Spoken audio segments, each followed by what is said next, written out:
My name is John VandenWalker. I'm the Inland West Mission Center president, and I've served in the past as a Mission Center president, a field officer, and a manager for Samish Island Campground Retreat Center. I'm here to talk today about some of the things that we did at Samish while I was there with my wife. We were very privileged to be able to live in that beautiful place and to serve that community that calls Samish home, whether it be Buddhists or Hindu people or folks from the Community of Christ and Christian denominations and nonprofit groups. Not only was I the guy that managed the books, but I was also the person that paid the bills. And when I was getting bills from the power company and the propane companies, I was astonished at how big our energy footprint was. There was already some serious talk when I got to Samish about converting to LED lighting for the campground. And the plan was to convert the main buildings to the campground, meaning the Christian Fellowship Center, or better known as the CFC, and the dining hall to LED, and then to progressively change out screw-in light fixtures as they burnt out and change them into LED lights. There was a growing desire to do that among the board. They were going to convert existing fluorescent lights to LED tubes. They counseled that I had some experience with energy audits in the past, and I'm a devout listener of National Public Radio, so there was a supporter of National Public Radio in the sound area there that was called Sustainable Connections, and they were a organization, not-for-profit organization, that helped businesses find energy savings through energy audits. So I connected with Sustainable Connections, convinced the board that we should do that, which wasn't terribly hard to do. And we spent $250 to have Sustainable Connections come to the campground and do an energy audit. It was an incredible thing because I watched Orion, that was the young man who did the audit, as he went through every building and looked at every electrical and gas appliance that we had on the property. He looked at every water using device on the property, took down all of the model numbers of everything, and then went back to his office and started running the numbers according to the numbers, running the numbers of the appliances that he had inventoried. Came back to us with free water saving devices to put into all of the water using, sinks, in the kitchen, bathrooms. He counseled us on the replacement of toilets. When it was all said and done, an energy audit had 50 some things that we could do that would save the campground money. And one of them was the LED lighting. Sustainable Connections then started leveraging their influence and a program that was in existence with the Puget Sound Energy. They leveraged that to help us convert the entire campground to LED lighting.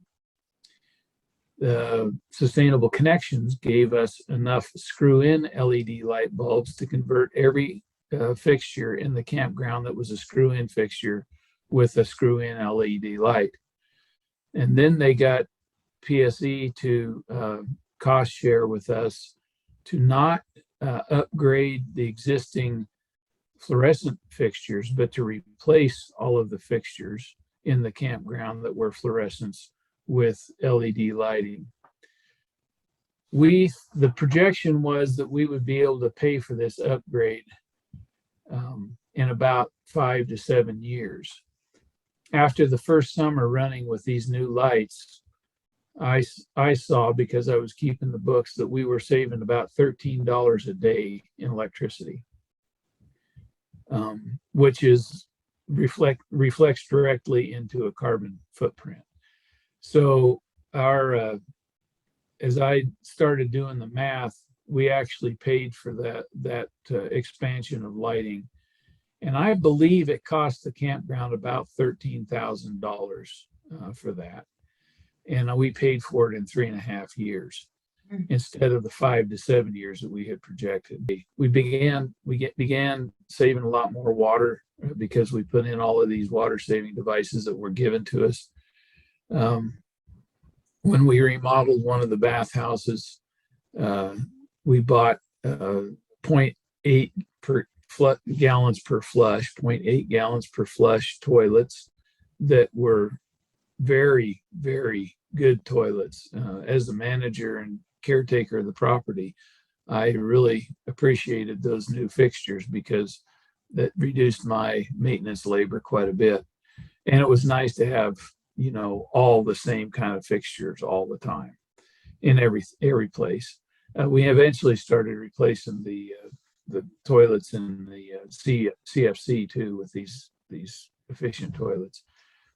So that I highly recommend, if you have a facility. In fact, it's my policy as Mission Center president now that if you're going to remodel a church, whenever that happens, if it ever happens again, that you have to have an energy audit before I'll approve your remodel. Energy audits are just an extremely good way to find out ways to save money and ways to help save the environment. Another thing that we did while we were there is we tried to reduce the use of internal combustion engines. I counted all of the engines that were in the shed there at the campground, and it was a lot. I mean, we had 5 mowers, and we had 5 mowers, and 4 of them were ride-on mowers, so we're talking about big motors. We had all kinds of other gas-powered implements that were in there. And my policy was that, we've got meditation groups and church groups there, and they don't come there to listen to a 2-stroke or 4-stroke engine run. So if it could be done with muscle and sweat, that's the route that I took. I actually found that to be a very rewarding way to work. Tired muscles at the end of the day are actually kind of a joyful thing, and it gave me opportunity to be able to appreciate the environment more because I could hear what was going on around me and hear the ducks and the herons and all the different things that happen there.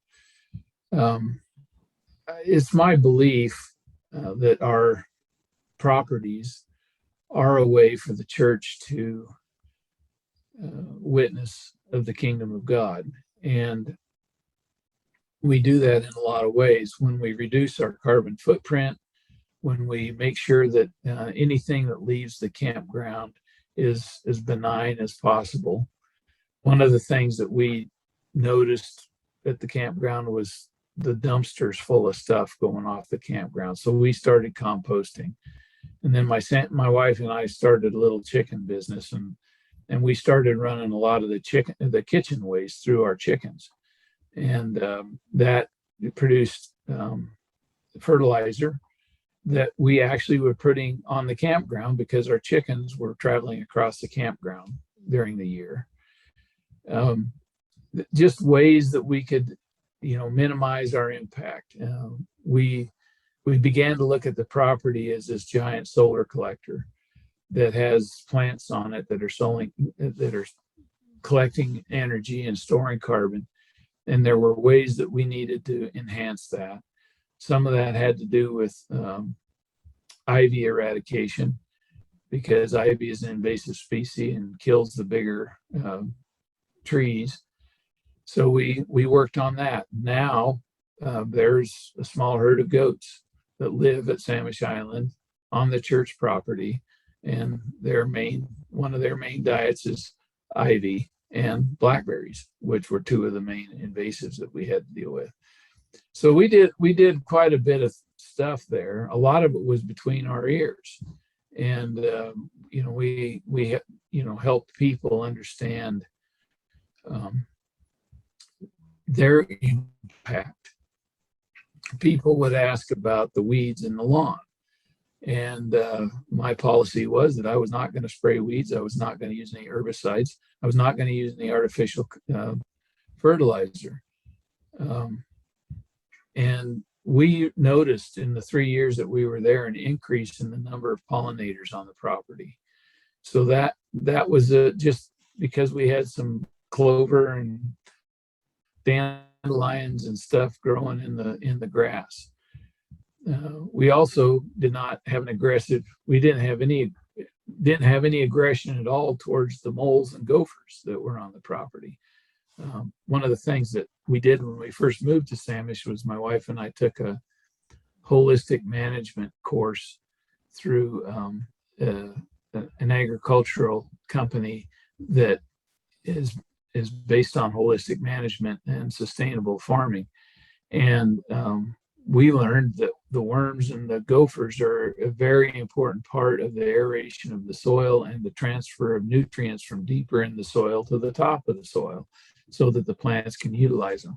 So instead of trying to kill the gophers, we mowed over the gopher piles and spread the dirt out and got the fertility spread out across the ground. Just a lot of it was just changing what's between our ears on the way to manage property.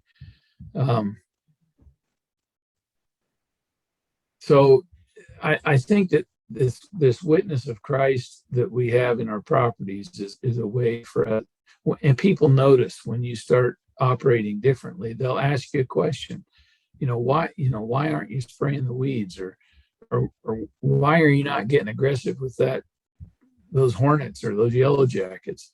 Well, they're an important part of the environment. That's my testimony is if they are not a pest, then you shouldn't bother them. They're doing their job. Most people don't understand what most of these insects' jobs are, but they have an integral part of our environment. And the yellow jackets are like the little garbage collectors of the world. They need to be out there picking stuff up and turning it into usable stuff for the plants. So we just need to change our mind. That's the big thing. And in that, we can share that changed mind with others. And if we frame it in the witness of Christ, then we have served more than one purpose. And I'm just convinced that we had a good impact there, and that people were pleased with what they saw. We spent the first 6 months getting to know the property intimately, and because of the experience that we had with agriculture and with other business experience and church experience, we were well equipped to answer questions, and I don't remember much pushback. I can't. There were problems that came up that we had to try to solve. But it seemed like one of the problems was, in years past, trees would fall down in windstorms, and we would saw them up into firewood, or push them into the woods and just let them decompose. Now, pushing them into the woods and letting them decompose is a legitimate way to use fallen timber because it creates habitat. But there was some of this stuff that was usable on the campground that we have been driving to town and buying by the truckload, and that's lumber. So we had a particularly bad windstorm, knocked down several trees, and some of them were big cedars, and I mean big cedars. And so I convinced the board that we should spend a few $1,000s and bring in a bandsaw mill to the property and have a sawyer saw up our our cedar into siding, 1x6s, or maybe they were 1x8s, but anyway, the 1x8s. And so we cut about 3,500 board feet of cedar, and we use that stuff to finish some buildings, to trim out some other stuff, to build things that we needed around the campground without having to go to town and buy it. And people appreciated the fact that, you know, one of the big cedar trees that were standing in the forest last year now hanging on the ceiling of the gazebo. So those kind of problems were, you know, you just had to have an open mind and kind of look at ways that we could solve these things while still keeping the campground useful and beautiful. There's, you know, as I said earlier, there's still talk about solar power, electricity, which I'm a big advocate for us doing that. And the possibilities, I think, one of the things that was suggested by the Sustainable Connections was that we develop a farm incubator down on the lower property. The issue with that, you know, we learned was that there's not enough water to irrigate down there, but there could be a way to do some very low scale, small scale grazing and food production down there without having much of an impact that would actually benefit the environment, instead of what's happening down there now where we have big heavy equipment go out there and cut hay off of it every year and compact the soil. And there's nothing good gone back into the soil for decades. There's not been any manure or any kind of fertilizer, and I don't mean commercial fertilizer, but any kind of fertility put back in the soil. So there's possibilities still there, and there's, you know, the sky's the limit when you got 86 acres to do something with. The big thing is the willpower and the energy, and I mean human energy, to be able to do it. One of the things that I think of is that this is not part-time. I mean, we cannot approach this as what we think about part-time. This needs to be forefront in our minds. We have a responsibility to God and to this planet, to be a leader in the things that you are pointing out through this colloquy. So it's not a part-time thing. It's not the fuzzy thing to do right now. It's the essential thing to do.